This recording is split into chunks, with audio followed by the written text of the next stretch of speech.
Assalamualaikum warahmatullahi wabarakatuh. Nah sekalian, kelas 8G.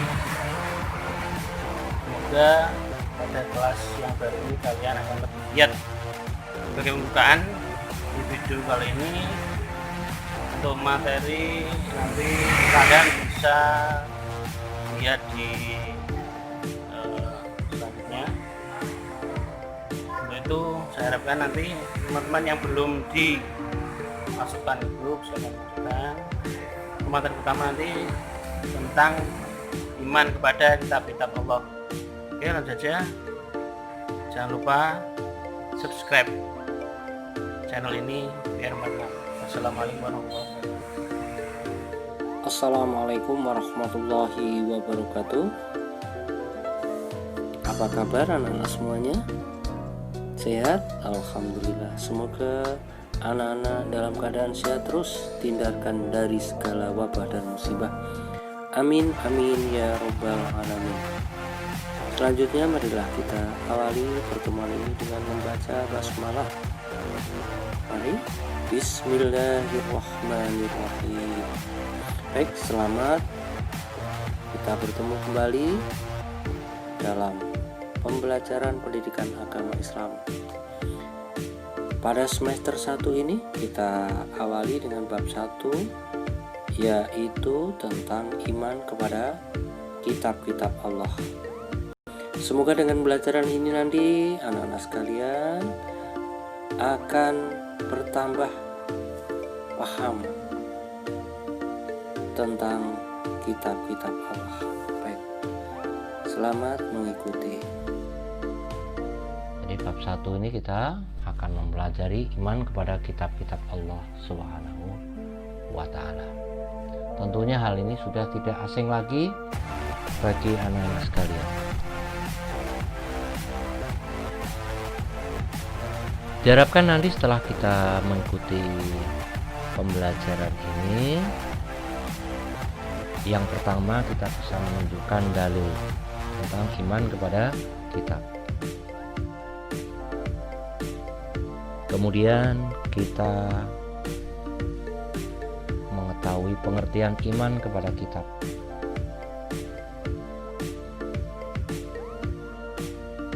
Yang ketiga,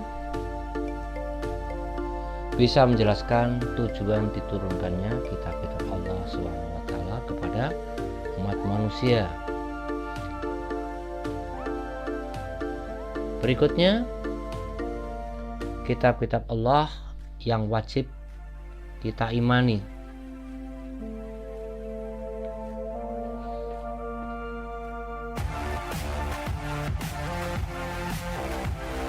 Kemudian juga kita bisa menjelaskan perbedaan kitab dengan suhuf.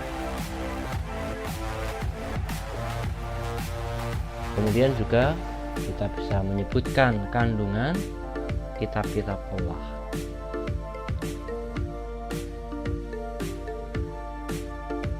Selanjutnya kita bisa menyebutkan hikmah kitab Allah. Nomor 8, Al-Quran sebagai pedoman umat manusia. Baik anak-anak sekalian, kita lanjutkan dalil Quran surat Al-Maidah ayat 16. Quran surat Al-Mu'minun. Ini ayatnya belum ada, ini tolong nanti dicari.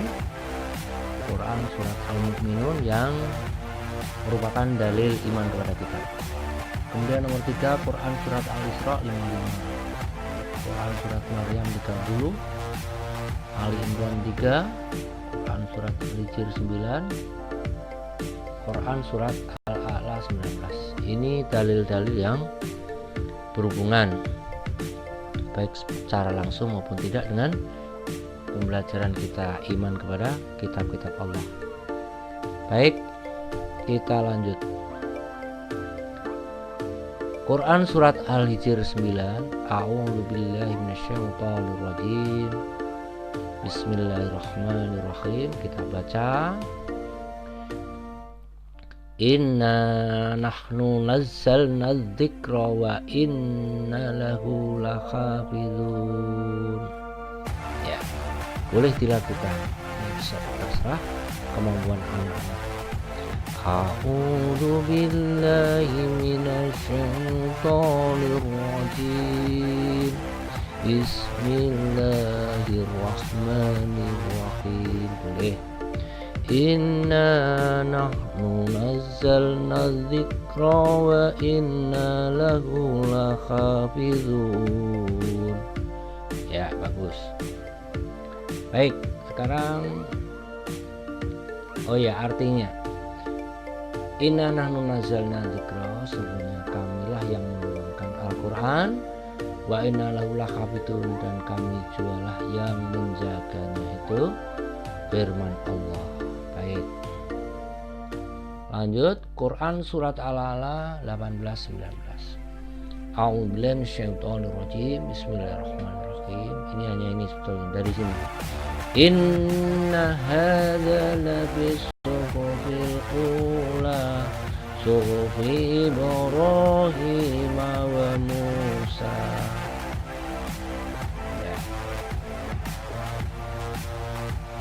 Ini nanti artinya dicari. Inna itu sungguhnya, kemudian hadza lafi suhufil ula suhufi Ibrahim wa Musa. Baik, nanti dicari artinya. Kita lanjut.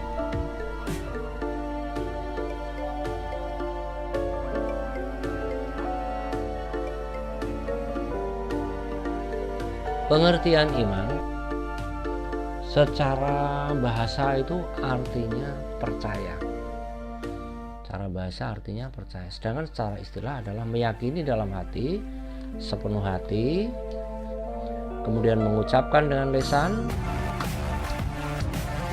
dan melakukan dengan perbuatan.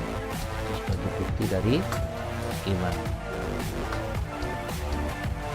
Sedangkan pengertian iman kepada kitab, yaitu meyakini bahwa Allah Subhanahu wa Ta'ala telah menurunkan kitab-kitabnya kepada manusia melalui para rasulnya.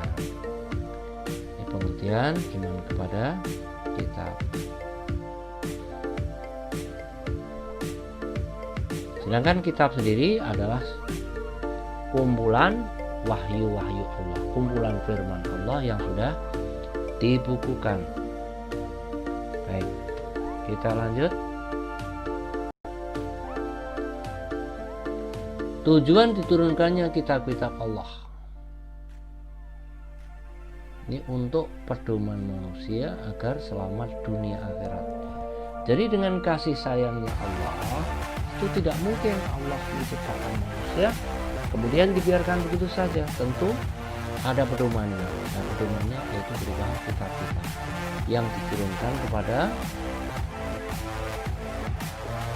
manusia lewat para rasul. Baik, kita lanjut.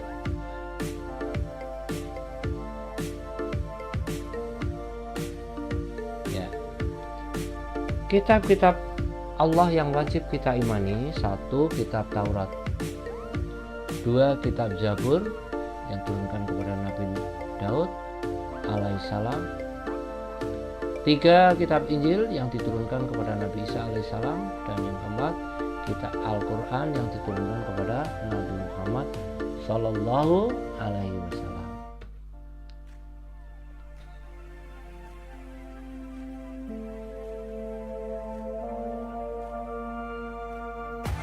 Baik, kita lanjut. Ya. Apa perbedaan antara kitab dengan suhuf?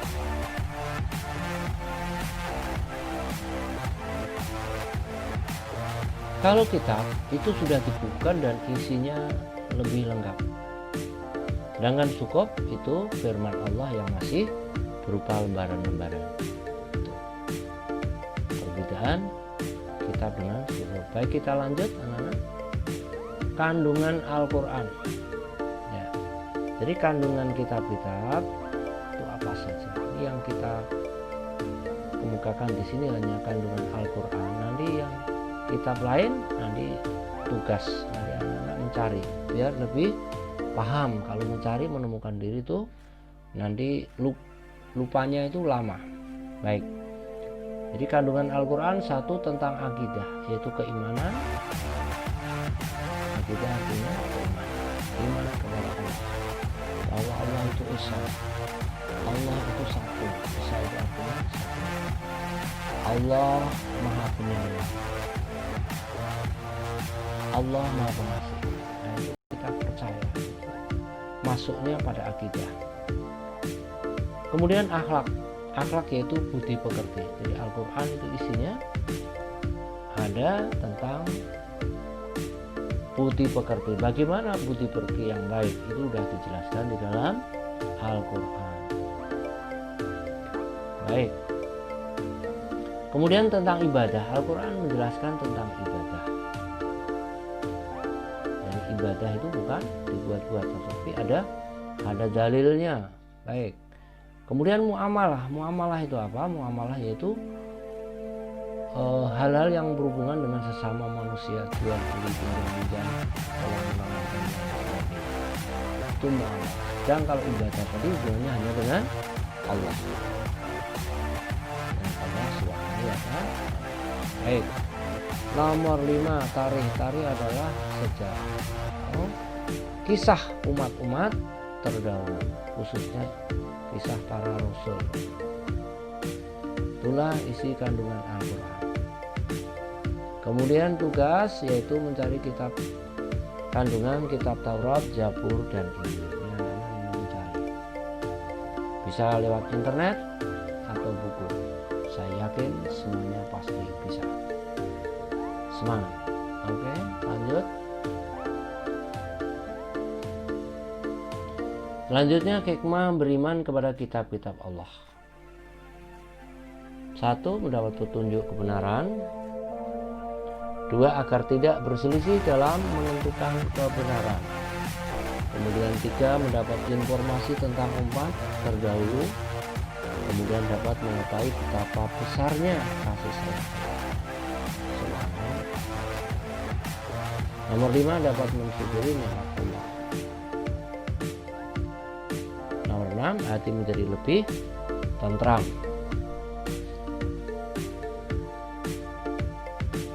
7. Dapat saling menghormati dan saling toleransi. Baik, itu adalah hikmah iman kepada kitab Allah.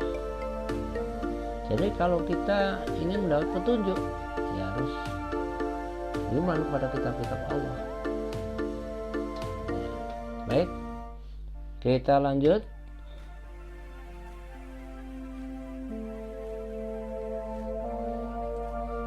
Al-Quran sebagai pedoman umat manusia.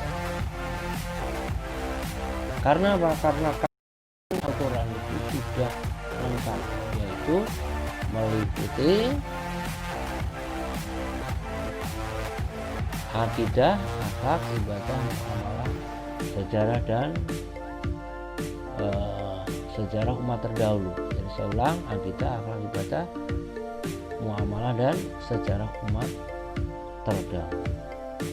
Itulah Al-Quran menjadi pedoman umat manusia, khususnya umat Islam. Baik.